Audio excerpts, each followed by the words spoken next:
ஆழ்கடல் அன்புன்னு சொன்னேன். தேவதாசும் இவங்க தான். தேவையில்லாத விஷயங்கள்ல போயிட்டு, இது இல்லன்னா இன்னொன்னு, போப்பா! அப்படின்னு கடந்து கன்ஃப்யூஸ் போகக்கூடிய ஆளுங்க பண்ணிடுவேன். இவங்க தான். அதாவது சொல்லுவாங்க இல்லையா, த்ரிஷா இல்லன்னா நயன்தாரா அப்படின்னு கடந்து போகக்கூடிய ஆட்களும் உங்கள்ட்ட உண்டு. ஒண்ணே ஒண்ணு கண்ணே கண்ணு. அதுக்காகவே என்னோட வாழ்க்கைய வந்து அர்ப்பணிச்சு வாழ்றேன். என்னோட காதல் மறக்க முடியாத காதல், தேவதாசா வாழக்கூடிய அவர்களும் இதுல இருக்காங்க. ஸோ 2 விதமான ஆட்களுமே எல்லா ராசிக்கு இருக்கிற மாரி இவங்களுக்கும் அந்த 2 விதமான ஆட்கள் உண்டு. ஸோ புதன் வந்து அவங்கள எப்படி நீங்க ஹேண்டில் பண்றீங்களோ அத பொறுத்து. ஏன்னா இதனுடைய சிம்பலே பார்த்தீங்கன்னா, இரட்டைத்தன்மையான நிலை இருக்கக்கூடிய ஆண், பெண் இருக்கக்கூடிய நிலை இருக்கும். அலிகிரகம்னு பேரு. ம். பொதுவாவே புதன பொறுத்தவரைக்கும் அலிகிரகம்னு பேரு.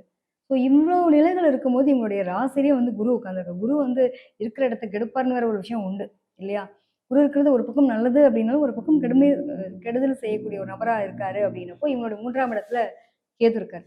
அதே மாரி பார்த்தீங்கன்னா 9ஆம் இடம் பாக்கியஸ்தானம், அதாவது 9ஆம் இடமா இருக்கட்டும், நமக்கு வந்து சூரியன், செவ்வாய், அடுத்து அப்படியே டிரான்சிஸ்ட் ஆயி ஒவ்வொரு கிரகமும் போயிட்டு பார்த்தீங்க அப்படின்னா, அந்த கும்பத்துல ஆல்ரெடி புதன், சுக்கிரன், ராகு இருக்காங்க. கூடவே சேர்ந்து இவங்களும் இப்ப 2 பேரும் சேர்ந்து 5 கிரகம் ஒண்ணா இருக்கக்கூடிய ஒரு காலகட்டமா இருக்கு.